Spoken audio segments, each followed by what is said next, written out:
So, Sly, who's your two teams in the West? The West is tough, man. But so I think my two teams I got as like the likely favorites to take the conference. I mean, I gotta go with those boys out in the Bay, man. Golden State. I hate to say it. No, I'm done. I'm done hating on them. Actually, man. I said I'm done hating on Golden State. And Do you want to give them an apology? You want me to solve Actually, I did. Yeah. So I did on one of my other guys' podcasts.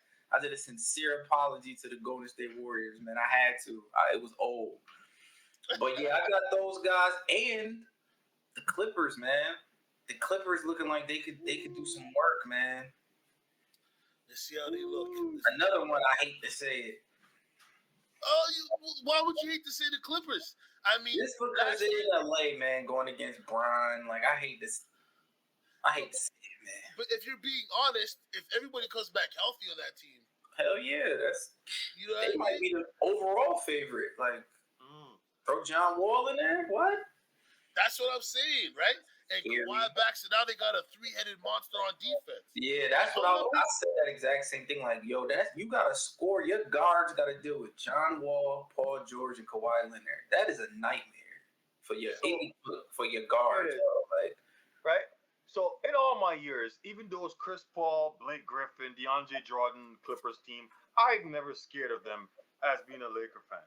But this Clipper team, this season, I legitimately fear them. They scare me because you don't need 100% from John Wall. No. Right? If John Wall gives you 70 to 80%, oh my God, that's scary. He can give you 60. He can give you 60.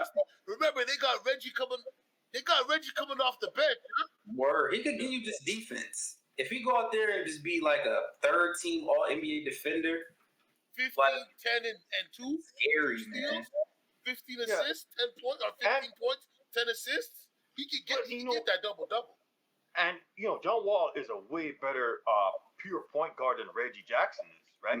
Because John Wall, he can score, he can control the game, he can catch the ball and still fly. And John Wall has been healing himself for like past 2 years. He hasn't played no ball. He's just sitting there collecting checks, bro. Right? Hey, ain't nobody gonna beat Agent Zero. Ain't nobody gonna beat Agent Zero though.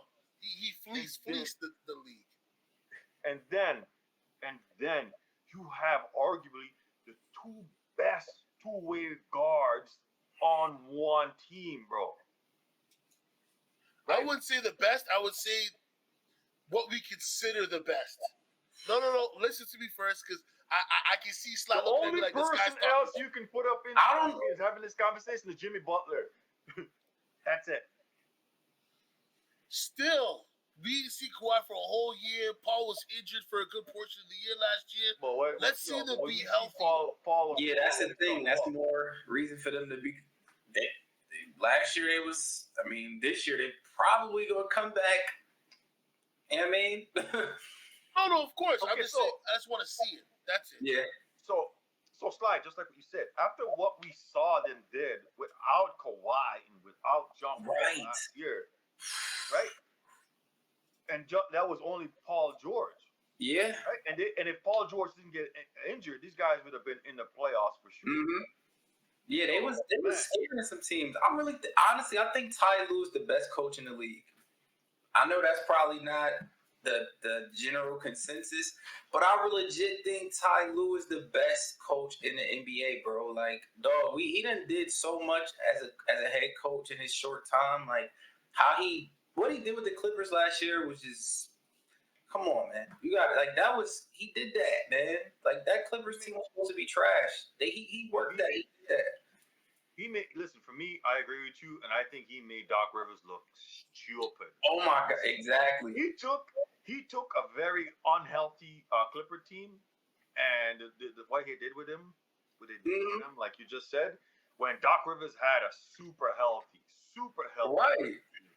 And he just couldn't do it, man. It's like, Ty Lue is a great coach. Ty Lue got him a chip. Like, Ty Lue done accomplished a lot, man. Or at least he looks like from an outsider looking in, he looks like he got this shit. Like, you know what I mean? Like, he gonna be doing this for a long time.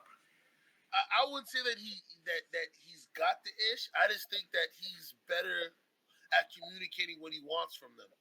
Because when Doc had Paul and Kawhi, Paul was hitting the backboard, fam. Like, he was looking terrible. And then the next year, Ty's there, and it seemed like they were tying everything together. Like, even without PG. Yeah. Like, when PG was out, Terrence Mann was balling, and Reggie Jackson was balling. Like, and I like Zubac a lot too. Like, you didn't hear about that with Doc. You didn't. Yeah, exactly. Doc consistently underachieves, whereas Ty Lue overachieves, and it's like he made Doc look crazy. With that team was competitive. Like, Doc would have mailed it in. You know what else made Doc look crazy? What the 76ers looked like with Harden too. Exactly. Like, I always thought Doc was overrated as a coach, though, but that's enough. Word. Go ahead, DaVinci. I mean, what you guys just described with Lou is what we always preach. The three of us here is adjustments. That's what makes you a great coach, and that's a fact. Just like you guys said, that's what Lou's been doing, adjustments. He put all of these guys in the right place to make adjustments. And even when watching him last year when Paul George was having a bad scenario, he switched him, put him in a different scenario for him to cook. Right? Yep. As much as you're a great player, you still need that coach there to see, it's not working for him. Well, you should tell your boy Kyrie and KD that. Facts. He had them boys in shape. KD said it, bro. He wants Steve Nash out, bro. Yeah, but he was the one that brought him in, bro. He brought somebody in. Hold on. People, this last time I'm going to say this. I know you guys heard this 1,000 times. These guys went on a podcast, bro. The year that he got there, we don't need a coach. And that was Kyrie, though. Nothing about it. Yeah, KD was sitting there agreeing with him. Yeah, you're right. Don't do that. I got love for KD. He's one of my favorite players. But you got to put the head on the chopping block when they mess up. That was his podcast. He sat there agreeing with me. Maybe you're right. I think KD be getting all kinds of, like, I don't know. I feel like KD kind of get a raw deal because, like, he's relatively, like, a lot of stuff is just reports. Like, KD said this, KD said that. And it's like, God damn, KD's talking a lot, but we don't hear this shit. Hold on. I ain't hear shit. I'm just talking about that.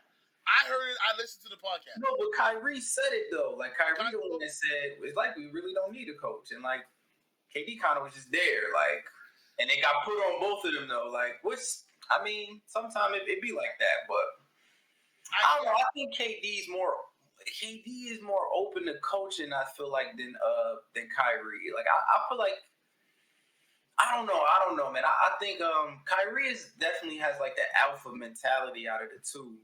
Unfortunately, because he's a little, different. But I don't know, man. I feel like if Ty Lue had them boys in shape for sure. Yeah, like they was cooking. So that's your first. Who's your second? No, I said the Warriors was my first and the Clippers my second. Yeah. Okay, you ain't picking no Lakers? No. We'll talk about that in a second. Yo, DaVinci, who's your two teams in the West?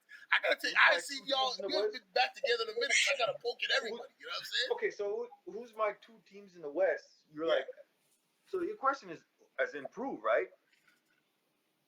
Improve or who's gonna make it? Who's a team that you think is going to be the creme de la creme, and then your dark horse team. So for him, his dark horse team was the Clippers. Okay, so I'm not. The Warriors are the champions, so I'm not going to take them. I'm just going to leave them there because of the champ, right? So cross them out. So I'm going to go with the Clippers, and then I'm going to go with the Clippers. And the reason why I'm picking this team, I want to see what Zion brings to the table. So I'm going with the Pelicans. I'm going with the Pelicans to make some runs in the West this year. Because I think with Zion on the floor, Willie Green is a very good coach. So I think with Zion on the court, Ingram and all these guys are going to free up even more because Zion's going to draw so much attention. So I just think they can do good. So I want to see that. So my number one is the Clippers, and then the dark horse is the Pelicans. Okay. Damn, it hurts. It hurts to not even put my Lakers in there. God damn. Well, of course, you know me. It's got to be Golden State first. And my dark horse is going to be the Denver Nuggets. I knew you were going to say that. Denver Nuggets. Great pick. Murray's Only coming back? because I need to see what Murray does. He was in the G League all last year, so Jokic was by himself. Well, not all last year, but the remainder of the year getting right. Porter, hopefully, his back situation is figured out. They do need to put one or two bench players around them. They need another defender and a shooter to help Murray out. And I'm not big on Porter, bro. Sorry to cut you I off. just said they need a shooter. Why do you think I said that? No, but I think, listen, as a coach, you got to demand more from Porter. He just can't want to shoot the ball. That guy is too big and he's too talented. He's got to be giving you 10 rebounds a game, bro. I'm sorry. He's got to be protecting the rim also. Da Vinci, you didn't hear Mike Tyson. I broke my back. Vertebrae. Like spinal, right? I broke my spinal, right? Like, he's had surgeries. So, you know what it is. Look at Grant Hill and, T-Mac. Like, even though we're advanced, some injuries just don't leave people. Nah, I think he's referring to his heart, really. And I agree. Like, he just want to score, bro. He don't play good defense. He don't do.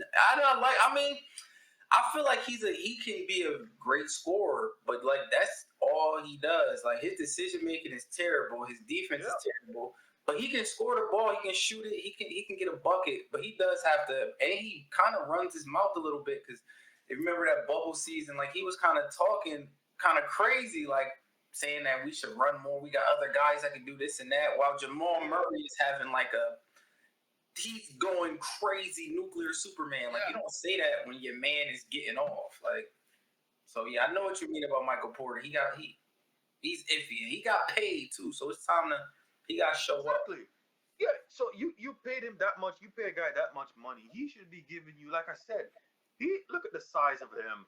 He has the skills. He has the shooting. He has all of that, right? He should be giving you doubles every night. Word. He should be down there help protecting the paint too. But the guy, like you said, he's horrible defensively. His decision making, and when it comes to defense, he just wants to stand there. But when he gets the ball now in his hands, jacking it. Yeah. No. Is it fair to say that he's taking up the James Harden model? Absolutely. That early Houston Rockets. Why am I getting the ball? He's gonna stand in the corner. He can play though. Like I feel you in Denver though as like the sleeper. Like he can play, but I just need to see more this year. Like he got to take another step this year. Like if he don't, then like I'm off him. Like with the injuries and if he don't take another step after this year, bro, I might be off Michael Porter for real.